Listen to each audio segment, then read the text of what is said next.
మనందరికీ తెలుసు క్రిష్ గారు కూడా వర్క్ చేశారు ఈ ఫిల్మ్కి. క్రిష్ గారికి కూడా శుభాకాంక్షలు తెలియచెప్తూ ఉన్నాము. అండ్ మా జ్యోతి కృష్ణ గారు తన విజన్తో వండర్స్ని క్రియేట్ చేయగలరు. ఇంకా టైం ఉంటే ఇంకా చేయాలి, ఇంకా బెటర్మెంట్ చేయాలి అని ఎప్పటికప్పుడు ఆలోచిస్తూ ఉండేటువంటి డైరెక్టర్ ఏఎం జ్యోతి కృష్ణ గారిని సాదరంగా వేదిక మీదకి ఆహ్వానించేస్తున్నాము. హరిహర వీరమల్లు సినిమాని మన ముందుకు తీసుకొస్తున్నందుకు వారికి శుభాకాంక్షలు తెలియచెప్తూ inviting him on stage please.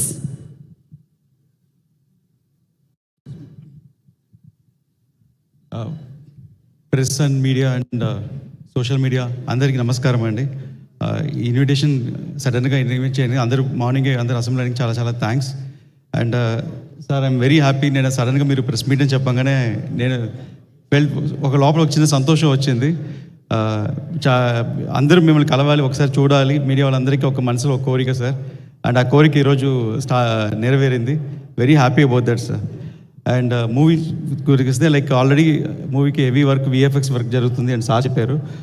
And నిన్న నైట్ కూడా ఫైనల్ మిక్స్ జరుగుతూ ఉండేది ఒక రీలు. అండ్ నాకు ఎస్టిమేషన్ ఉండేది ఒక రీల్కి ఒక 2 hours అవుతుంది, 3 years అవుతుందని. కానీ ఒక రీల్ ఒక 12 hours దాకా లాగుతూ వెళ్తుంది. ఇంత హెవీ వర్క్ ఉంది అనేది.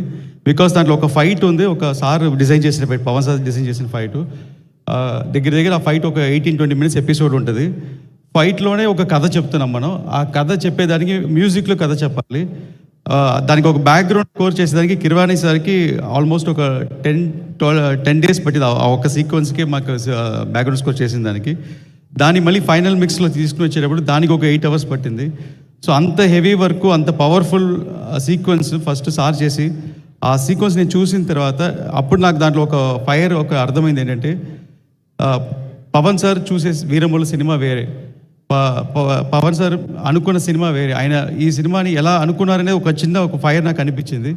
ఆ ఫైర్లోనే డిజైన్ చేసింది బ్యాటిల్ ఫర్ ధర్మ అని ఒక కోడ్తో సినిమా అనుకొని స్టార్ట్ చేశాము. అండ్ ఇది Mughal period, 17th century start అయ్యే సినిమా ఇది, మొఘల్ పీరియడ్. అండ్ ఆ టైంలో ఒక ఔరంగజేబ్ ఒక పెద్ద పవర్ఫుల్ రూలర్. అండ్ మన లాంగెస్ట్ రూలర్ 55 years ఒక ఇండియన్ రూల్ చేసిన రూలర్కి, అంత రూలర్కి ఒక హరిహర వీరమల్లు అనే ఫిక్షనల్ క్యారెక్టర్కి జరిగే ఒక వార్ లాంటి ఫిలిం ఇది.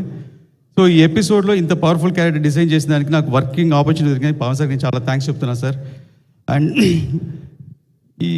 ఈ పిక్చర్ నేను టేక్ ఆఫ్ చేసిన దగ్గర నుంచి ఇప్పుడు దాకా 1 second కూడా నేను రిలాక్స్ అవ్వలేదు.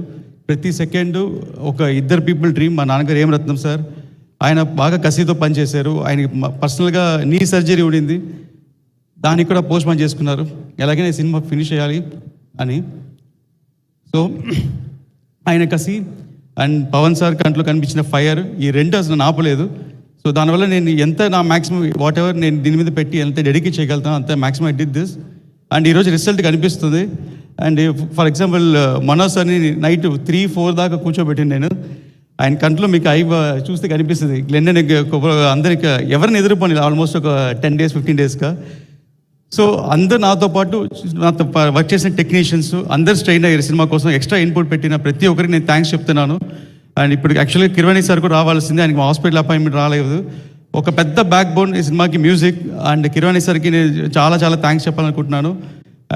నన్ను ఎలా భావించారు తెలియలా, ఈ కొంతనాళ్ళు వర్క్ చేసిన బాగా క్లోజ్ అయిపోయాం. ఆ క్లోజ్నెస్ అంటే ఈ సినిమాని ఎట్టి పరిస్థితుల్లో సీన్ డల్గా ఉన్నా కూడా ఆయన డల్ చేయకూడదు, దీని ఎలివేషన్ ఇచ్చి లేపాలని లేపారంటే మామూలుగా లేదు. అలాగే మన పవన్ సార్ని ఎలా చూడాలనుకుంటున్నామో స్క్రీన్ మీద, మనం ఏదైతే మిస్ అవుతున్నామో ప్రతిదీ ఆ స్క్రీన్ మనకి సినిమాలో ఉందండి. మీరందరూ 24th అప్రిషియేట్ చేస్తారు. అండ్ ఫ్యామిలీస్ తెలిసి చూడాలని